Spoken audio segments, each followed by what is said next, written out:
Y esa parte, los 4 años, 3 años que pasan clase aquí, para nosotros es bueno. Tienen ese conocimiento bastante amplio. Y justamente de aquí llevan ese conocimiento, no solamente el tema de ser médico, sino el tema de liderazgo, el tema de saber convivir. Tengo un enfermero, ¿no? Recién el 13 de junio ha firmado su contrato en Umbruicha. 2 años ha trabajado voluntariamente en la comunidad más lejana. Y este año nuevamente ha tenido que trabajar 2 meses todavía. Pero gracias a ese esfuerzo ya tiene su contrato. Muchas veces en la zona, en las comunidades más lejanas que se puede decir, se necesita este tipo de estudio. Porque muchas veces el tema de transporte, el tema de camino imposibilita salir. Y esa parte yo lo diferencio bastantemente. 4 años ya ellos se forman como todo un profesional. Y ese conocimiento muchas veces en otra carrera técnica, académica que se puede decir, no lo tienen, pero de aquí ya salen con ese conocimiento amplio que se puede decir. Y me alegra mucho que ustedes hayan venido a recolectar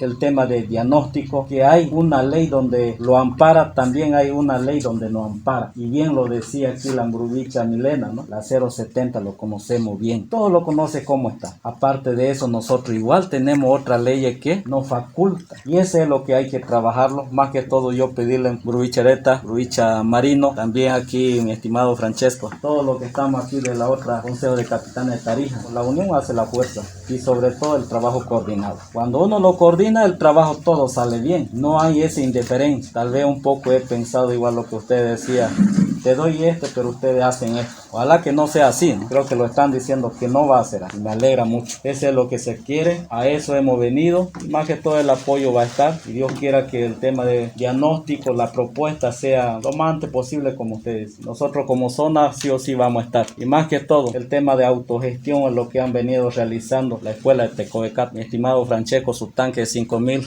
va a estar, hoy día lo íbamos a traer, pero por motivo de transporte no lo trajimos como zona. Pero lo vamos a traer, porque ese es lo que forma este colegio. Salir de aquí, ve, trabaja tu comunidad, conoce la realidad y de ahí aprende que esa escuela ha sido uno de los mejores. Ya Soropay en Bruchareta, más que toda la licenciada, como Cami siempre va a estar de frente y apoyando en todo lo que se pueda.